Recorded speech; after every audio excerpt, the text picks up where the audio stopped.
Hai, ini sudah connect belum live-nya? Sudah, halo Sobat 21. Kembali lagi bersama aku. Apa kabarnya nih, gimana puasa kalian? Udah hari keempat berarti ya puasanya. Berarti hari ini juga udah masuk ngasih hari keempat, episode keempat. Yang pertama udah sama Abun, udah ada di YouTube. Terus ada Ajil, ada Tisa yang akan segera diupload.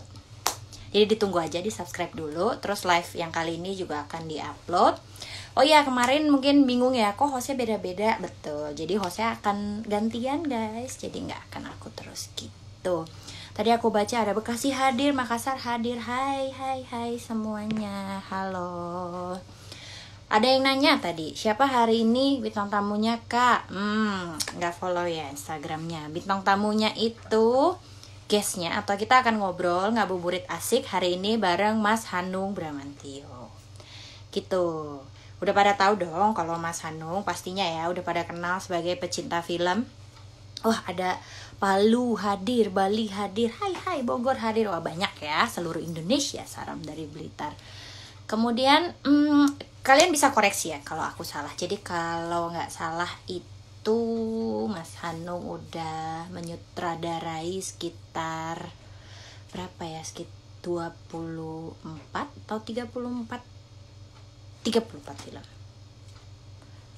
Ya, 34 film Indonesia, menyutradarai 34 film. Bisa dikoreksi ya kalau aku salah.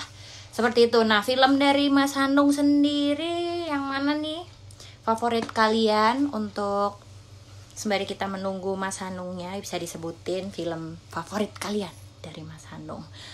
Wah, jadi banyak ya yang absen nih. Jadi aku baca ini yang absen mana lagi. Kayak ada Blitar tadi aku sudah, ada dari Padang, Bogor, Padang juga, Ambon, Surabaya. Kapan SX1 buka lagi kak? Kita mengikuti peraturan pemerintah ya. Jadi ayo kita doakan bersama, semoga cepat selesai pandemi ini dan bisa buka lagi gitu. Magetan, Bekasi, Padang lagi, Malang, Samarinda, Makassar, Lampung, Jogja, Aceh, Kendari, Kupang, Palembang. Wah, kalian banyak banget kangen nonton. Betul, aku juga kangen. Wah, ini udah ada yang jawab nih. Filmnya yang paling kalian suka dari Mas Hanung, Surga yang Tak Dirindukan. Apalagi dari MKH Vevo. Kalau kata Dina Game 07, film Bumi Manusia. Wah, sama nih. Fahmi Muhammad 01 juga Bumi Manusia. Kemudian apalagi nih? Oh, hai. Halo Banjarmasin, Pangkal Minang. Udah kangen nonton bioskop. Iya nih, sama. Aku juga kangen. Apa sih yang paling kalian kangenin untuk nonton di bioskop? Apa? Popcorn? Suara dingdongnya, panggilan untuk masuk ke dalam bioskop mungkin, popcornnya, atau apa? Suara Dolby, atau mungkin banyak sih yang bisa dikangenin di bioskop. Tapi memang betul pasti akan kangen banget sama bioskop sih. Pengen banget nonton Mariposa. Kapan buka bioskopnya, tutup sampai kapan? Kita mengikuti peraturan pemerintah teman-teman. Begitu. Apa yang dikangenin dari bioskop? Lihatan orang pacaran di samping. Wah, kamu juga ikut pacaran dong di bioskopnya. Dibawa juga temennya, jadi gak harus ngeliatin doang gitu. Suasana bioskop, banyak film box office yang ditunda. Betul. Ternyata efek dari pandemi ini jadi ini ya, mendunia, jadi banyak box office yang tertunda. Apa nih yang dikangenin? Mbak penjaga tiket, bangku bioskop. Bangkunya betul nyaman sih nonton di bioskop soalnya. Apalagi ya, kapan ya begitu. Dolby Sound pastinya bikin rindu. Mungkin ini tim Studio 1 ya, biar harus pakai Dolby gitu. Nonton sambil ketawa nangis. Jadi kamu nangis atau ketawa nangis? Jadi kamu ketawa apa nangis? Kangen dibisikin Dolby all around you gitu ya. Aku yang bisikin deh beda kan, tapi ya sama Dolby aslinya. Gitu. Apalagi ya. Oh ya, aku harus pin komen dulu ya sebentar teman-teman. Aku akan mengambil HP-nya sedikit sebentar. Ngasik bareng Hanung. Terus kemudian akan aku pin.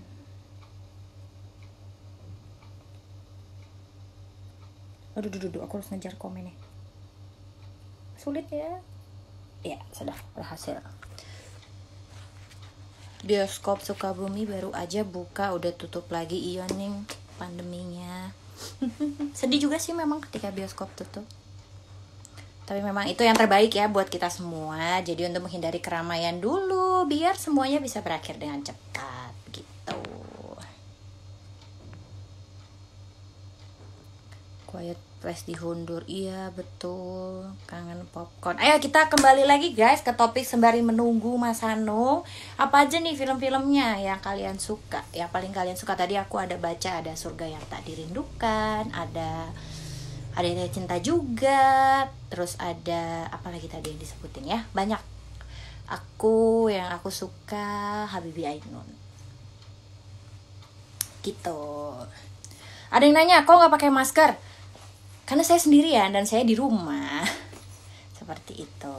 Jadi memang tidak ada orang di samping aku, jadi aku sendiri. Seperti itu. Kalau nanti aku akan host berdua atau aku harus host lebih dari satu orang, pastinya aku akan pakai masker. Begitu.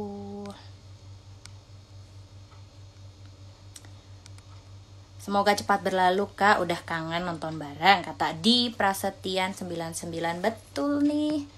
Aku juga udah mulai kangen. Ayo kita cek dulu ya apakah Mas Hanungnya sudah join. Ayo Mas Hanung.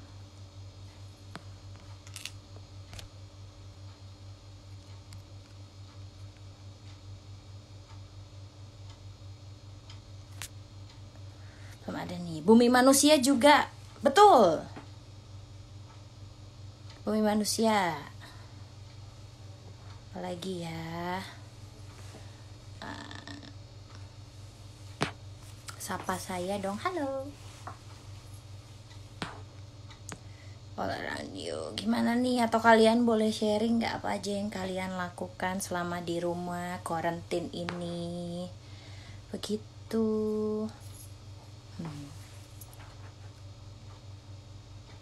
Sebentar ya, aku lagi mau mencari Mas Hanung. Apakah Mas Hanung sudah join di sini?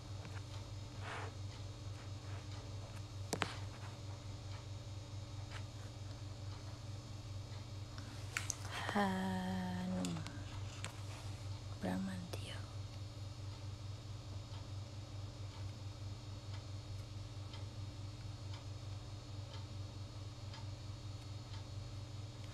Kau udah gak sabar nunggu film Mariposa sama generasi 90, bukan 99, generasi 90-an melankolia. Betul sih. Kita kangen sih. Apa sih? Aku jadi penasaran deh, apa yang akan kalian lakukan kalau nanti corona ini selesai, pandemi ini selesai. Jadi apa hal pertama yang akan kalian lakuin begitu pandemi ini selesai? Aku jadi penasaran.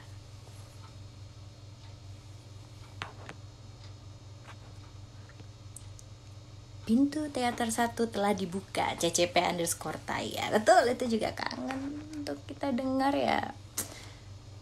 Padahal dulu biasa kita mungkin dengar berapa? Seminggu sekali, seminggu 2 kali, seminggu 3 kali. Seberapa sering sih kalian nonton di bioskop? Aku jadi penasaran.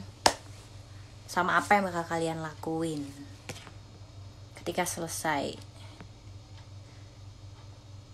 nonton. Wah, emang udah kangen banget ya kayaknya. Jadi pasti pengen nonton. Terus sih mungkin aku juga deh. Aku butuh bioskop untuk nonton gitu. Sebentar ya, aku coba kontak Mas Hanungnya.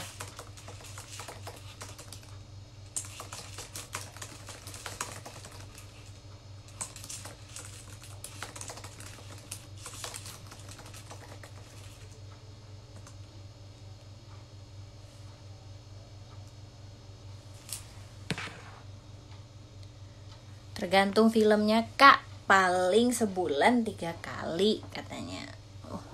Lumayan ya, lama juga. Pengen nonton, kangen. Seminggu hampir 4-5 kali tergantung film sih. Hai, Mas Anunya sudah hadir. Ayo kita invite aja. Langsung.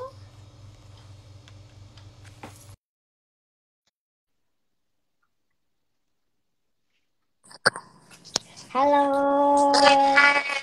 Halo. Selamat sore Mas Hanu. Selamat sore. Boleh Mas disapa dulu teman-teman Sobat 21 yang sudah menunggu. Halo teman-teman penonton setia 21. Khususnya penonton setia film Indonesia. Sedih ya, Betul. kita Apa kabarnya? bisa main-main nggak bisa nonton bareng. Harus lockdown. Betul. Jadi kita harus di rumah dulu aja ya. Jadi kita bertemunya virtual. Ya. Suaraku agak delay ya, kayaknya nyampe ke Mas Hanunya ya.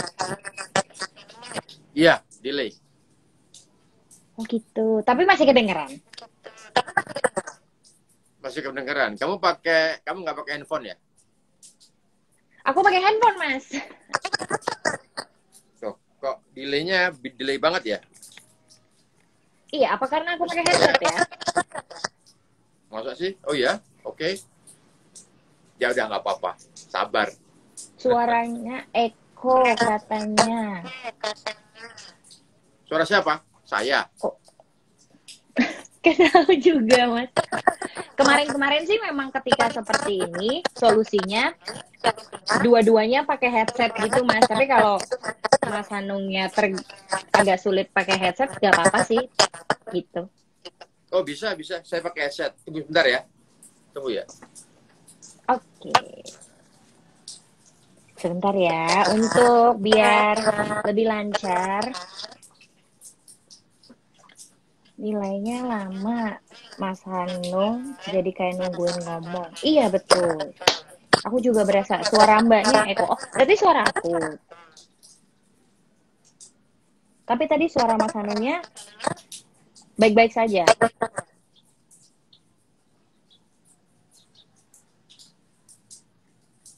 Sapa Samarinda, Kalimantan Timur. Hai, Rizky Yunitasari dari Samarinda.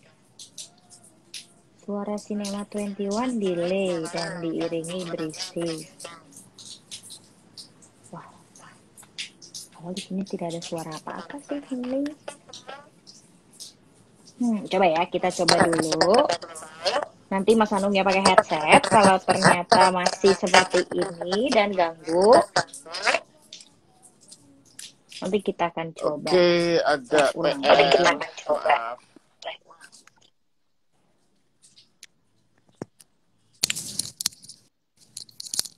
Hai Mas Anung.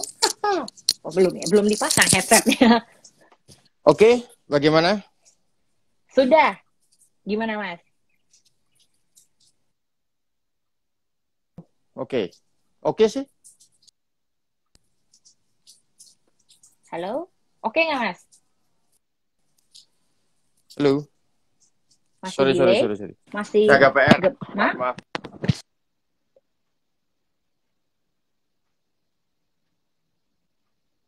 Poor connection.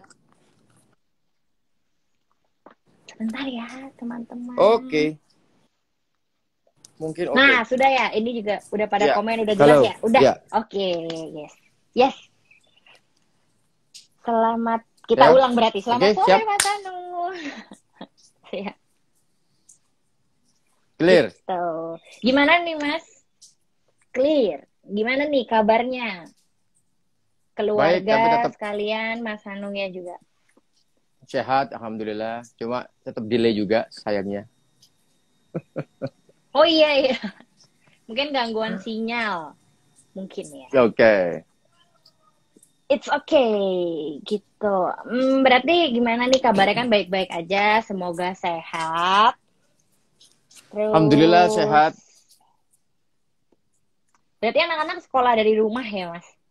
Saya sekolah dari rumah, saya kerja dari rumah. Kita lagi mikirin cara gimana bisa syuting, tetapi syuting di rumah, juga syuting di tempat yang mana tempat itu bisa kita karantina. lagi cari cara ini sekarang. Hmm, Jadi tetap kita juga iya. bisa bekerja. Oh iya, keren sih, keren. Aku nonton film short film yang di rumah sendiri itu, Mas. Jadi kayak keren banget Itu Mas Hanung uji tetap coba. berkarya. Gitu, tetap berkarya. Itu Boleh di kita uji coba. Kita uji coba bikin film di dalam rumah. Oh, ternyata bisa. Oh, yang paling penting adalah oh, ternyata diminati. Ternyata ada penontonnya.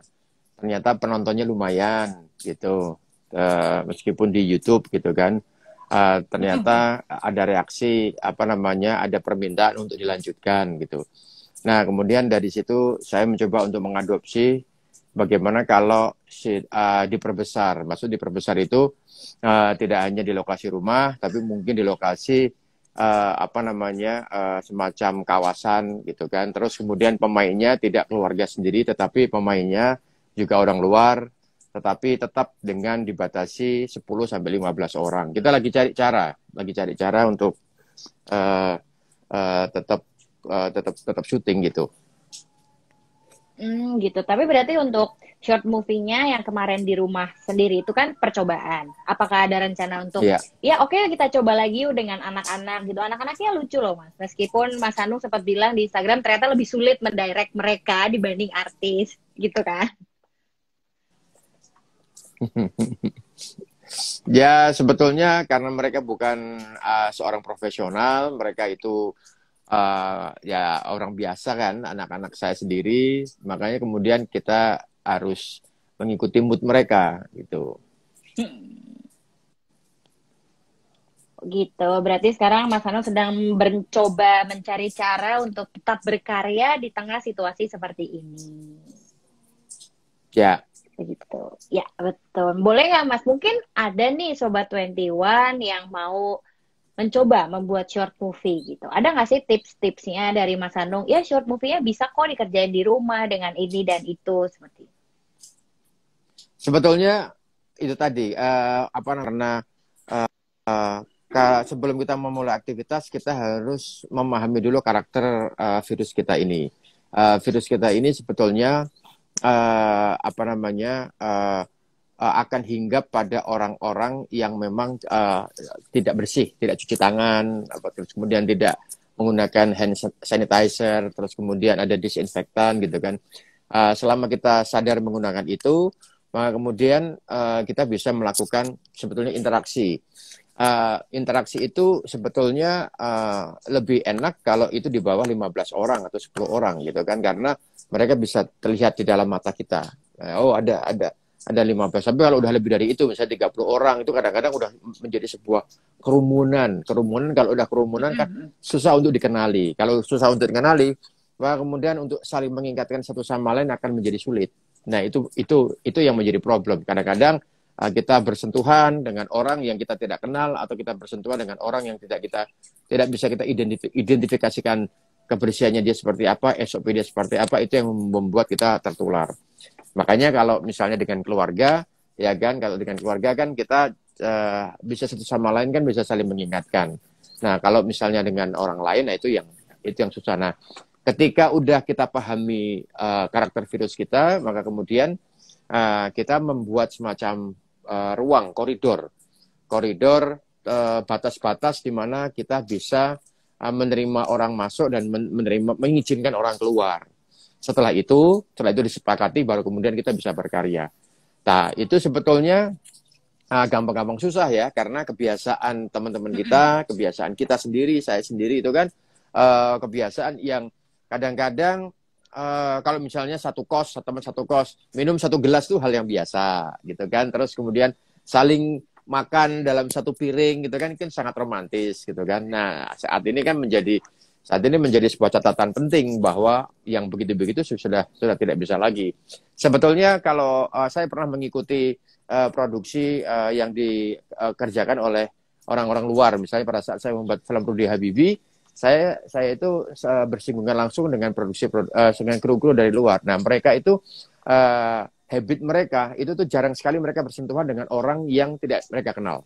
Kecuali kalau misalnya sutradara bertemu dengan produser, ya kan.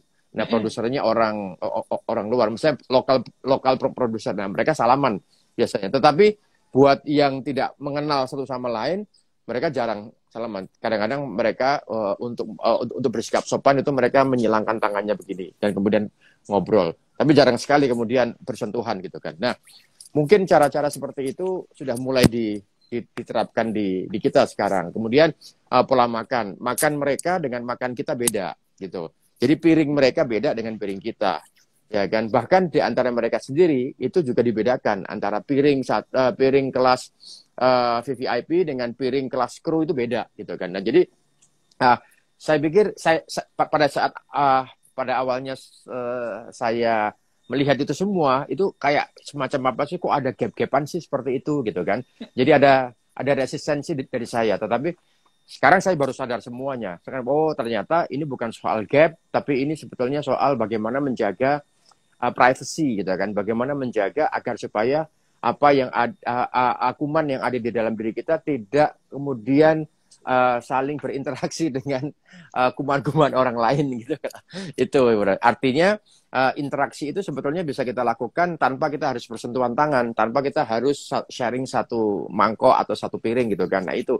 Nah sebetulnya kalau apa namanya, kalau kita terbiasa bekerja dengan orang-orang luar, saya pikir itu diterapkan di sekarang ini sebetulnya sudah hal yang biasa. Cuma bedanya mungkin sekarang lebih strict aja. Misalnya harus pakai hand sanitizer apa segala macam. Nah, kalau itu semuanya sudah bisa kita sepakati, saya pikir bisa berjalan ya. Apalagi ada studio, gitu kan, seperti saya, gitu kan, ada studio di daerah Gamplong, Yogyakarta, gitu kan, yang mana itu orang masuk ke situ tuh sudah ada semacam apa namanya, ada satu pintu, gitu kan, ada satu pintu sendiri dan pintunya sangat terdeteksi siapa yang masuk di sana. Memang sehari-hari memang seperti itu. Jadi kalau orang mau masuk studio itu harus melewati loket. Kalau misalnya tidak dalam kepentingan syuting, mereka lapor. Tapi kalau tidak dalam kepentingan syuting, mereka bayar tiket, gitu kan, untuk bisa masuk. Tapi kalau ada kepentingan syuting, mereka sudah dapat apa namanya, kartu tanda masuk segala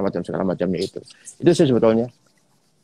Berarti sebenarnya masih possible untuk berkarya di tengah ini, cuma dengan catatan memperhatikan hal-hal kecil tadi itu ya, mengurangi. Iya, betul. Berinteraksi dengan orang-orang, bersentuhan dan sebagainya. Ya, sebetulnya kalau dan juga mengurangi orang ya. Kadang-kadang kan kita produksi kan ada sekitar 200 orang, gitu kan. 200 orang, terus kemudian setiap departemen itu membawa masing-masing orang. Seperti departemen saya penyutradaraan membawa 6 orang, 7 orang, gitu kan. Terus departemen kamera membawa sekitar 14 orang, 15 orang, gitu kan. Jadi kalau dijumlah tuh semuanya jadi 200 orang. Nah, karena itu makanya itu sudah kita kurangin sekarang. Jadi kameramen membawa seperlunya, misalnya dirinya kamera, terus kemudian asisten, ya kan, terus pengawal alat gitu, boleh satu, tetapi tidak bisa masuk di terlalu jauh ke dalam. Mungkin setelah mereka merakit kamera diserahkan kepada kameramen. Setelah itu baru kemudian kamera yang disentuh oleh si pengawal alat itu, yang punya alat itu kemudian disemprot disinfektan, baru kemudian dipegang sama kameramen, baru kemudian jalan. Nah, ketika dipegang sama kameramen, nggak boleh nih orang lain pegang ini, karena kan orang lain pegang, gitu kan. Kalau orang lain pegang, itu kan tingkat kebersihannya seperti apa. Dan sebetulnya di Hollywood atau di Jerman yang waktu itu, ketika ada seorang director of photography memegang kamera, gitu kan, itu nggak bisa orang lain untuk pegang kamera selain asistennya. Jadi kamera itu hanya tersentuh oleh 2 orang, maksimal 3 orang sebetulnya. Kalau yang secara profesional ya, itu ya kan 3 orang, 4 orang plus sama pengawal alat. Tapi pengawal alat itu biasanya muncul di ring paling luar. Ya, setelah turun dari mobil, kemudian dikeluarkan kameranya, diserahkan kepada kameramen, setelah itu masuk ke ring 1. Nah, itu sebetulnya SOP yang sebenarnya standar, gitu kan. Nah, ini bisa kita lakukan seperti itu. Nah, kalau misalnya aktor sama aktor harus berpelukan karena mungkin pacaran, gitu kan, ceritanya kan pacaran, gitu kan, apa segala macam ya. Nah, mungkin saat ini bagaimana caranya kita membuat adegan pacaran tapi tidak pelukan, misalnya gitu. Cukup misalnya gandengan, atau cukup misalnya gitu. ya, gitu kan. seperti film-film Iran gitu kan, seperti film Iran itu kan jarang sekali kita melihat pasangan suami istri kemudian berpelukan terus apalagi satu ranjang, itu jarang sekali, ya kan. Tapi kita tidak kehilangan rasa, kita tidak kehilangan perasaan kita bisa, bahkan film-film Iran merajai festival-festival di internasional. Nah, mungkin saatnya kita mencontoh film-film Iran mungkin untuk saat seperti ini. Lebih ini ya, jadi mencoba membuat sebuah cerita yang nggak harus pelukan, nggak harus nggak harus pelukan, intimate, iya, tapi tetap bisa gitu. menyatakan kasih sayang. Betul. Itu guys, iya. dicatat untuk Iya. yang tetap mau berkarya. Jadi gini nih Mas, kemarin kita udah bikin IG story untuk ask question. Jadi udah ada beberapa orang nih yang bertanya-tanya gitu. Atau kita sapa dulu mungkin teman-teman yang sedang nonton live-nya. Hai gitu. Boleh Halo. ditanya langsung juga. Jadi mungkin nanti Mas Anung juga bisa menjawab langsung atau mau memilih gitu. Mas, ini ada yang nanya nih Mas di komen. Kevin Namri. Apakah orang seperti saya bisa ikut main film? Saya mau ikut casting, tapi di Medan jarang ada casting. Tetapi saya terus berusaha dari sosial media. Saya ingin berkarya di dunia film. Oh, mungkin dia nanya, ada nggak sih kesempatannya, gimana caranya gitu, Mas? Sekarang itu casting tidak perlu harus datang ke lokasi casting, apalagi sekarang banyak sekali oknum-oknum yang kemudian mencoba memanfaatkan situasi, mengambil keuntungan dengan membayar gitu kan, padahal sebetulnya itu tidak ada gitu kan, kita tidak pernah memungut bayaran apapun. Nah sekarang kalau misalnya mau mau casting apa segala macam, Anda kan punya Instagram kan, pasti ada Instagram kan, coba aja Anda acting ya kan di depan kamera seperti sekarang ini, tetapi dipilih betul tata cahaya yang bagus. Artinya tata cahaya yang bagus itu nggak perlu harus menyewa lampu, nggak perlu, tapi kita lihat backgroundnya, kita pilih backgroundnya, jangan sampai background itu lebih terang daripada subjeknya di sini, jangan sampai lebih terang, karena kan belakangnya lebih terang pasti depannya pasti akan gelap gitu kan. Kita cari depannya ini key light istilahnya kan, tata cahaya, pencahayaan kuncinya itu lebih besar daripada yang ada di belakang. Nah kalau begitu sudah pasti kelihatan gambarnya. Nah setelah itu silakan berakting, ambil aja satu film apa gitu kan, atau satu skenario apa, kalian monolog sendiri. Banyak kok yang melakukan itu, coba aja misalnya buat contoh banyak sekali itu IG dari casting gitu kan, atau dari beberapa aktor-aktor teater seperti Muhammad Khan yang kemarin dapat penghargaan pemain pendatang terbaik ya, kalau nggak salah di FFI itu kan, itu juga itu di IG-nya tuh aktif sekali, dia memberikan memposting karakter-karakter dia, acting dia gitu kan, dan tidak polosan, dia dengan menggunakan make up gitu kan, bahkan kemampuan dia bernyanyi juga dia dia keluarkan gitu kan, dia apa yang teman-teman semuanya punya ya kan, kemampuan acting, kemampuan nyanyi, kemampuan main piano, kemampuan main gitar atau skill apa, atau nari apa segala macam, itu saatnya sebetulnya bisa kalian tampilkan di Instagram tanpa harus datang. Nah dari situ kemudian nanti silahkan kalau mau di tag ke saya, kalau mau di tag ke sutradara segala macam ya, kita juga pasti akan melihat ke orang, kita juga manusia yang normal, kadang-kadang stalking, kalau nggak bisa tidur kan kita ngapain ya ngelihat Instagram, stalking kiri kanan apa segala macam kan gitu sebetulnya. Tuh, berarti buat kalian nggak perlu putus asa ya Mas, karena sudah zamannya online, jadi kalian bisa mulai mengupload kemampuan acting, tentunya dengan pencahayaan yang bagus tadi, terus di tag aja Mas Hanungnya guys, nanti Mas Hanungnya lihat gitu.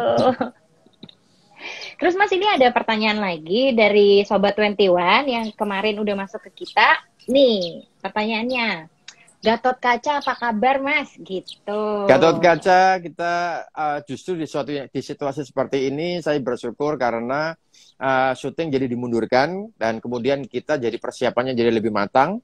Terus kemudian kita nanti sebentar lagi, kemungkinan nanti di bulan Mei pertengahan kita akan launching pemain-pemainnya, dan kita akan memperkenalkan universe Gatot Kaca itu ada di mana. Apakah Gatot Kaca itu benar-benar murni wayang ya kan, ataukah kita sudah kita sudah akan rombak menjadi modern seperti seperti Avengers gitu kan, seperti DC gitu kan, apakah seperti itu gitu kan. Nah, nanti akan ada info-infonya. Tapi yang jelas saat ini kami masih latihan, kami masih persiapan sekalipun melewatin Zoom meeting. Terus kami beberapa aktor-aktor juga lagi kumpul, tetapi kita batasi ya di bawah 10 orang untuk latihan fighting, untuk latihan acting segala macam gitu. Terus kemudian reading dengan saya lewat Zoom gitu. Jadi masih terus kita proses reading ya. Masih proses persiapan. Oh ya, persiapan. Positifnya adalah persiapannya bisa jauh lebih matang, nanti pasti filmnya jauh lebih keren. Iya. Gitu. Amin. Terus sama kalau ada satu film project lagi kan ya Mas, yang Miracle in Cell Number 7 itu. Iya. Nah, kalau itu boleh diceritain nggak Mas, udah sampai mana mungkin, atau sama kah tahapnya lagi persiapan atau reading mungkin? Alhamdulillah kalau Miracle itu kan kita sudah selesai syuting sejak Januari. Jadi udah selesai. sebelum dampak corona ini, sebelum lockdown ini kita sudah selesai Januari. Dan kemudian sekarang prosesnya sedang editing. Nah, di editing ini kan karena kerjanya di rumah jadi enak gitu kan. Cuma persoalannya sekarang kapan kita akan tayang juga masih bingung. Rencananya kan kita akan tayang di Agustus, tetapi nggak tahu ini FX1 apakah sudah bisa membuka di Agustus apa belum ini. Kita doakan sama-sama ya teman-teman. Amin. Gitu. Berarti sebenarnya udah tinggal proses editing dan tinggal di launching. Karena pasti udah banyak yang nggak sabar sih. Itu berarti jatuhnya film adaptasi langsung ya Mas dari cerita asli. Ya. Koreanya. Ya. Begitu. Oke, ayo kita coba baca komen-komen dari teman-teman lagi. Nih ada yang nanya dari Nafisa_Nevi ya. Pertanyaannya agak berat nih. Menurut Mas Hanung, apakah film ada hubungannya dengan sastra? Jika ada, gimana hubungannya? Mohon penjelasannya ya Mas. Makasih. Apa? Gitu. Tadi terputus. Gitu. Menurut Mas Hanung, apakah film ada hubungannya dengan sastra? Jika ada, gimana hubungannya? Sebetulnya secara langsung hubungan antara film sama sastra itu tidak berarti kemudian seluruh film itu harus harus berangkat dari sastra. Oh tidak, gitu kan. Tetapi kalau sebagai sebuah dasar pengetahuan seorang sutradara, produser dan pelaku-pelaku film untuk memahami bahasa film, maka membaca sastra itu salah satu kewajiban, gitu. Membaca sastra adalah satu kewajiban. Jadi seorang produser harus memiliki kemampuan membaca sastra, gitu kan, membaca sastra. Karena bagaimana dia bisa memproduksi sebuah film kalau dia sendiri nggak pernah mau baca, gitu kan, akan repot kan sebetulnya, ya kan. Nah itu akan tidak tahu, meskipun ada novel bagus nih, karena dia nggak sempat untuk membaca novel yang panjang, terus kemudian akhirnya diminta untuk orang lain membacakan, terus kemudian dia minta orang lain menceritakan, gitu kan. Itu juga tidak bisa, gitu kan, kurang komprehensif, gitu kan. Tetap dia harus membaca, betul-betul membaca, bahkan kemudian memahami sampai kemudian dia mendapatkan satu pemikiran bahwa wah, karya ini telah menyentuh hati saya, membuat mata saya terbuka. Karena itu makanya saya kepengen memproduksi film ini, memproduksi the novel ini, karena saya kepengen orang-orang merasakan apa yang saya rasakan. Nah, itu kalau dia produser itu hanya diceritakan, ya kan, apalagi hanya diceritakan terus kemudian diiming-iming dengan ini yang baca banyak loh, ini yang udah bestseller, box office, segala macam. Terus yang muncul di kepalanya, wah itu pasti yang nonton pasti akan banyak karena bestseller. Belum tentu juga, gitu loh.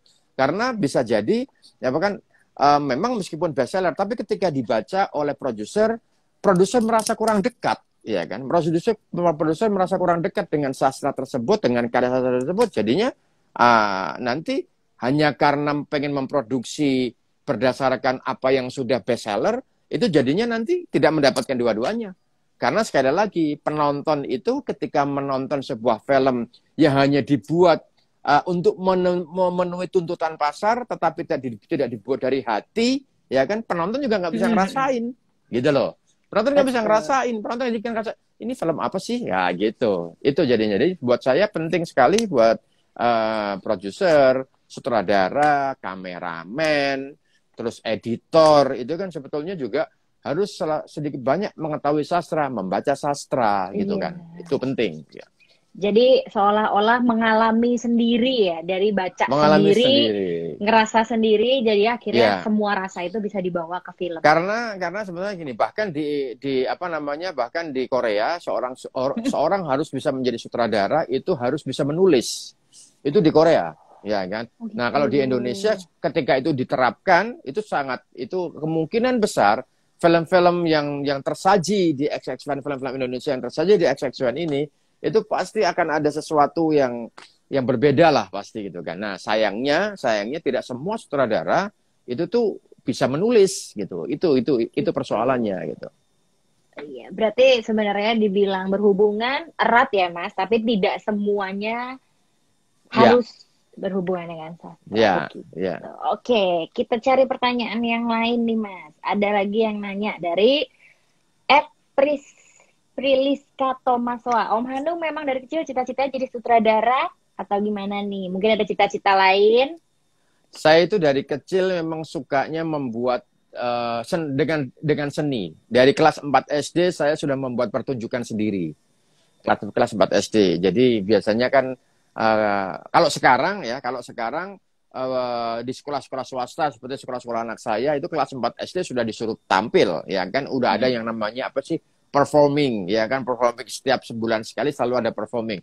Nah, zaman saya sekolah, apalagi sekolah saya di sekolah sekolah agama pada saat itu gitu kan, yang mana agama itu membatasi sekali ekspresi-ekspresi seni gitu kan. Nah, saya jadi merasa terbelenggu di situ sehingga kemudian saya akhirnya akhirnya melawan gitu kan. Dari kelas 4 SD kemudian saya punya hasrat kepengen melampiaskan keinginan saya untuk membuat teater. Kemudian ya saya lakukan itu sembunyi-sembunyi di sekolah gitu kan. Pernah kemudian pada saat itu pementasan saya dibatalkan oleh guru saya. Itu pernah pementasan saya dibatalkan oleh guru pembimbing saya. Akhirnya kemudian bayangkan anak kelas 4 SD ya kan, sudah pakai kostum, sudah berdana siap untuk di panggung, kemudian gurunya bilang ini nggak boleh pentas sama sekali gitu kan.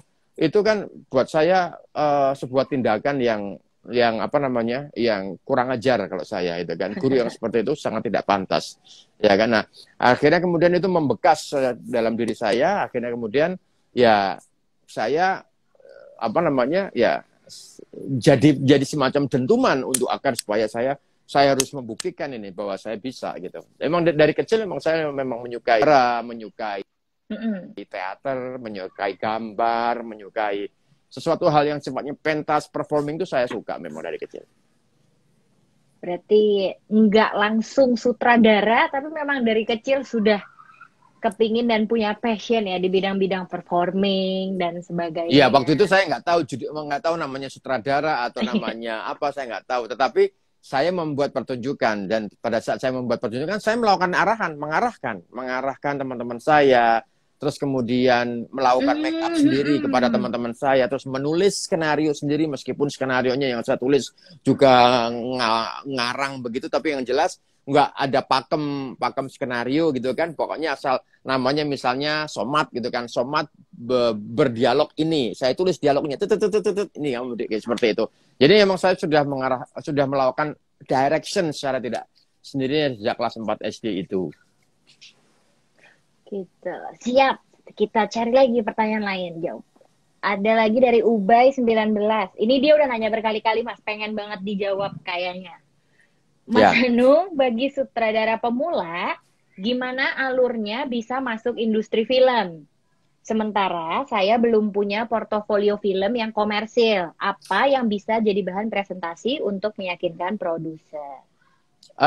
Dulu saya waktu itu saya membuat film, tidak berpikir apakah ini komersil atau tidak komersil. Pada saat itu saya membuat film saja. apalagi sekarang sudah ada handphone. Saya membuat film kemarin yang bersama anak-anak saya menggunakan handphone, ya kan. Pemainnya bukan pemain apa namanya, juga bukan pemain hebat kan, anak-anak saya sendiri. Dan anak-anak saya itu kalau saya ajak syuting nggak mau dia. Dia kalau saya ajak ke lokasi syuting dia nggak gitu. mau. Jadi anak saya itu kalau udah tahu, iya, anak saya itu orang yang mungkin karena merasa bahwa lokasi syuting itu adalah lokasi tempatnya bapaknya ya, jadi kemudian tempat bapaknya kerja, jadi enggak. Tapi kan kadang banyak juga kan anak-anak yang suka ngikut bapaknya kerja, terus kemudian ada di tempat bapaknya kerja gitu kan. Tapi anak saya enggak gitu kan. Jadi sebetulnya pada saat saya mau membuat film pada saat itu yang di rumah sendirian itu, saya merasa tidak yakin apakah saya bisa mengarahkan anak-anak saya gitu. Karena mereka itu untuk acting itu mau gitu kan. Jadi jangan pernah berpikir bahwa membuat film itu untuk kepentingan komersil atau tidak. Tapi apa namanya, membuat film karena kamu kepengen bercerita. Itu. Ceritamu itu menurut kamu menarik, ya sudah, kamu share aja. Seperti halnya tadi saya cerita ketika baca novel atau baca cerpen atau baca puisi, ketika baca terus kamu ngerasa tersentuh, terus kemudian merasa ada imajinasi yang muncul di kepala, terus kemudian muncul impian, harapan kalau seandainya apa yang saya baca atau apa yang saya rasakan ini juga dirasakan oleh orang banyak. Ini bagaimana impact-nya? Nah, ketika itu muncul seperti itu, ya kan, maka fokus ke sana. Jadi ketika mengambil kamera, ya kan, ketika mengarahkan pemain, itu kamu melakukan direction itu tuh jangan punya pikiran ini harus komersil, ini harus orang-orang laku, orang-orang harus nonton dengan bukan.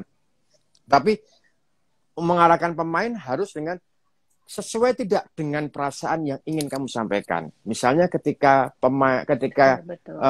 cerita yang kamu bawakan ingin membuat orang itu merasa hanyut, merasa empati, merasa sedih, maka kamu mengarahkan si pemain itu agar supaya berakting yang membuat empati, gitu loh.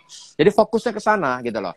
Nah, ketika itu sudah jadi, ya kan, udah tayangkan saja di YouTube, gitu kan. Sekarang ada YouTube. Kalau dulu saya nggak ada YouTube, makanya saya kebingungan saat membuat film.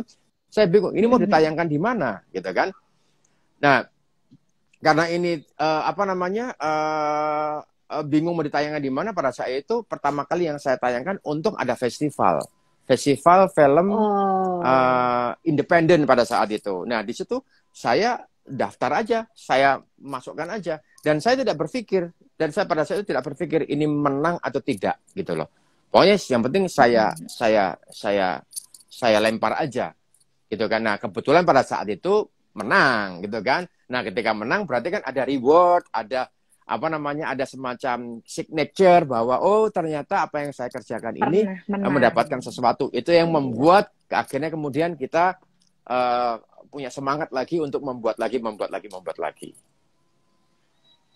Siap. Berarti untuk para pembuat film yang mula sekarang bisa punya media sosial, YouTube atau sebagainya, atau mungkin sebenarnya festival-festival lomba short movie gitu-gitu juga masih bisa ya Mas, berarti kan gitu untuk ikutin kayak festival-festival yang mungkin sekarang ada festival lomba short movie gitu-gitu. Ya, sekarang banyak SX1 ini juga membuat kan short movie competition kan. Nah, itu sebetulnya adalah salah satu cara karya-karya kita diuji dalam tanda petik diuji. Nah, ketika mendapatkan penghargaan dari situ pasti kan ada signature. Jadi kemudian ada semacam etalase yang ini karyanya sehingga membuat orang-orang jadi penasaran pengen nonton kan. Betul. Nah, karena penasaran pengen nonton, nah ternyata filmnya juga pantas dianggap juara 1, pantas mendapat penghargaan. Akhirnya kemudian membuat word of mouth, ya kan. Ketika word of mouth semakin lama, nah kemudian itu nanti masuk dalam industri dengan sendirinya, gitu. Betul sih, benar-benar. Jadi dimulai dari diri sendiri, mencoba membuat film yang benar-benar apa yang mau kalian sampaikan. Gitu ya, pesan dari Mas Hanung tadi. nih dari Cinema 21. Punya nggak sih satu genre khusus yang pengen banget Mas Hanung garap tapi sampai sekarang tuh belum terrealisasikan? Gitu. Superhero. Pengen Itu tapi yang belum terrealisasikan. yang dari dulu saya kepengen banget gitu kan, apalagi kisah wayang gitu kan. Wayang itu kan buat saya kecil soalnya hidup dari wayang gitu. Apalagi di Jogja, di Jawa gitu kan, sering sekali ketika sebelum tidur kita didongengin sama nenek kita, bapak kita gitu kan. Bahkan banyak sekali nama-nama teman-teman saya diambil dari wayang. Ada yang namanya Janaka, ada yang namanya Bima, ada yang namanya ada yang namanya Kresna gitu kan. Itu kan semua diambil dari nama-nama wayang gitu kan. Nah, dan cerita-cerita yang ada di dalam wayang itu punya value yang nggak kalah menariknya sebetulnya. Kalau untuk urusan Thanos gitu kan, itu sebetulnya ada gitu loh di dalam cerita-cerita wayang kita gitu kan. Cuma sayangnya sayangnya senior-senior kita terdahulu ketika mengemas wayang ya kan, mengemas wayang itu tuh sangat berjarak dengan anak-anak muda gitu kan, sehingga terkesan jadul, terkesan kemudian ini sinetron banget sih ya kan. Nah itu makanya buat saya itu sebuah tantangan tersendiri untuk bisa menyajikan sebuah gaya baru, bentuk baru dari wayang ke generasi muda sekarang gitu. Berarti bisa dibilang untuk superhero nggak segera sih, mungkin akan realisasikan sedikit di Gatot Kaca? Ya, makanya Gatot Kaca itu kan superhero. Ya, berarti akan segera terrealisasikan ya yang mau banget digarap. Mimpian saya itu ya di film ini, makanya saya sangat excited kemudian karena ini kan bentuk baru, tantangan baru buat saya gitu. Siap. Wah, banyak banget yang bisa kita pelajarin dari Mas Hanung dari tadi. Yang ketinggalan live-nya akan diupload di YouTube. Kita udah mau sampai di mendekati akhir nih, Mas.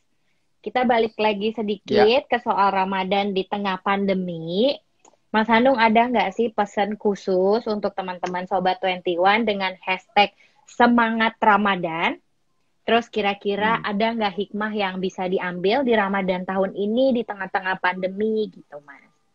Ya, buat teman-teman semua yang berpuasa, teman-teman semua yang muslim gitu kan, ini saatnya kita melakukan ibadah puasa dengan khusyuk. Tidak usah kemudian datang ke masjid, kumpul-kumpul. Kita bisa sholat di rumah bersama keluarga, bersama ayah kita, bersama istri kita, bersama adik kakak kita, itu juga pahalanya sama. Gitu kan, dengan kita datang ke masjid. Dan tidak perlu juga kemudian melakukan teriak-teriak, ya kan, teriak-teriak membangunkan sahur sampai teriak-teriak mengganggu kiri kanan, mengganggu saudara-saudara kita yang non muslim juga gitu kan. Cukup dengan misalnya membangunkan sahur, ya kan, cukup dengan ya mungkin dengan telepon, dengan saling mengingatkan satu sama lain sudah cukup gitu. Jadi buat saya pribadi ini adalah masa di mana kita justru lebih dekat mengenal Allah, mengenal Tuhan, mengenal diri kita, membaca Quran, membaca isi nilai-nilai value-value Islam yang tidak hanya sekedar mudah mengkafirkan orang, tapi kemudian kembali lagi menghayati bahwa Islam itu sebetulnya agama yang penuh cinta, penuh rahmat gitu kan. Maka disebut rahmatan lil alamin, itu adanya merahmati siapapun, tidak hanya orang Islam tapi juga merahmati semua agama, semua manusia, penuh cinta. Itu sebetulnya. Berarti ada ya hikmah yang bisa diambil karena jadi bisa beribadah dengan lebih khusyuk untuk menghayati Ramadan tahun ini. Iya, Begitu. Dan tidak perlu Terima kasih. mudik, ya kan, tidak perlu mudik. Ya kan, bagi yang sudah tinggal di Jakarta, yang sudah mapan di Jakarta, ya kan, tidak perlu membawa saudara-saudaranya pulang ke kampung. Nah, bagi yang kepengen pulang kampung karena memang pekerjaan sudah selesai, terus kemudian meninggalkan anak istri yang di daerah, tolong kemudian dijaga betul, tetap dengan SOP yang ada, misalnya pulang jangan langsung ketemu sama anak, jangan istri, gitu kan, mungkin bisa isolasi dulu 14 hari di mana gitu kan, itu baru kemudian ketemu dengan saudara-saudara kita, anak istri kita gitu. Siap, terima kasih banyak pesannya Mas Hanung dan semua ilmunya dari tadi, keren banget, berguna buat Sobat 21. Kita doain ya, semoga project-project Gatot Kacanya, Miracle in Cell Number 7, dan short movie yang sedang ingin diproduksinya berjalan dengan lancar. Terus kita menanti banget nih karya-karya dari Mas Hanung lagi di bioskop setelah pandemi ini selesai. Ya. Gitu. Semoga Mas Hanung dan keluarganya puasanya dilancarkan dan berkah ya, Mas. Amin, amin, Tuh. amin. Terima kasih banyak Mas Hanung yang Terima sudah kasih. join. Boleh mungkin Mas Hanung mau menyampaikan sedikit pesan penutup atau dada-dada sama para penonton Sudah, yang sudah dadah. nonton live dari Selamat tadi. puasa, selamat menjaga diri kita, nafsu kita, ya kan? Terus mendekatkan diri kepada Tuhan, saling mencintai, saling care kepada sesama, saling bantu. Kalau ada yang kesusahan, langsung kita bantu. Insya Allah saya juga bisa membantu teman-teman yang juga lagi kesusahan. Gitu. Dadah semuanya. Oke, terima kasih Mas Hanung. Dadah. Ya, bye. Oke, sudah. Oke, nah Sobat 21, terima kasih udah join semuanya. Sampai bertemu di ngasih berikutnya. Yang pastinya bintang tamunya bakalan asik banget. Gak kalah asik dari yang sebelum-sebelumnya dan yang hari ini. Pantengin terus Instagram Cinema 21 karena akan diumumin di setiap paginya siapa aja bintang tamunya. Dan jangan lupa subscribe YouTube karena videonya pasti akan di-upload di YouTube Cinema 21. Bye, sampai bertemu di ngasih besok.